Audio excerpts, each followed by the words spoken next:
the word future can be understood in different lights in different contexts. There is a future of our nation that we talk about, which depends on how the present functions, taking cues from what we have learned from centuries of history filled with decision making. What this has enabled us to do is to look at ourselves and judge our present times in the light of the past times, and thus we can paint a somewhat comprehensible picture of what might come ahead of us. The future of technology is predictable to the extent that we can study the developments of today and say that this particular piece of tech has room for great development in the future. So everything has a future, and the way those futures shape are dependent on the present day scenario and what is being done about that today. However, have you ever wondered that if a person could predict his or her own future? That's way more intriguing because we're all humans. Imagine if you had the superpower to predict your own future. Let's talk about that a bit. We have 5 senses, and anything beyond that is called the sixth sense. So if you were to receive signals with some other weird sense organ that nobody knows of, other than your ear, nose, tongue, skin and eyes, that would mean you're receiving extrasensory perceptions. Now a lot of people argue that these extrasensory perceptions actually exist. There has been extensive research on this, and the researchers explain these as unusual processes of energy or information transfer that cannot be explained by the existing physical or biological mechanisms. The people who study these extrasensory perceptions are called parapsychologists, and they have divided these sensations into a few categories. The first category is prerecognition. This is the category that we are most concerned about. This is where a person can predict the future or foretell future events.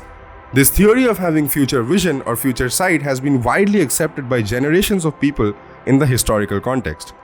A British aeronautics engineer experienced several prerecognitive dreams, which he said contained elements of future experience.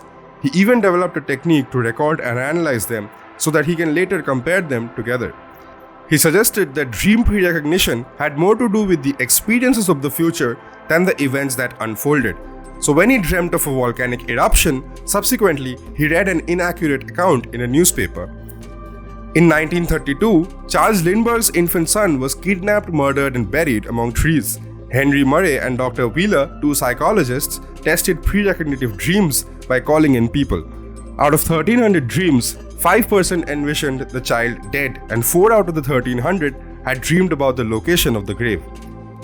These were the old days, but with technological advancements, the results could be trusted further.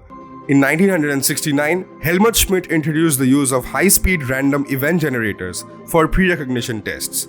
In 2011, the psychologist Darrell Bem published showings of a statistical evidence for prerecognition. While there are stacks of research papers backing the existence of prerecognition, it still isn't scientifically proved and has sometimes been called to be included in the domain of pseudoscience. There are other fields of behavior where the mysterious sixth sense comes to play.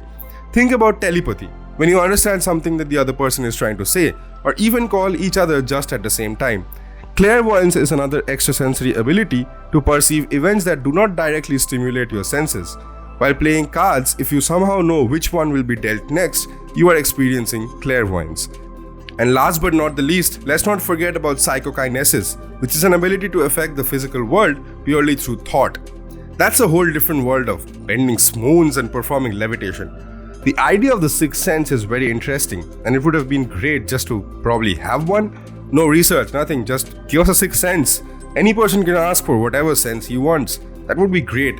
But present-day scientific understanding states that all aspects of human behavior stem from biochemical events. Yet it is not clear which mechanism could give rise to extrasensory perceptions. Have you ever felt your sixth sense or have known what's about to come?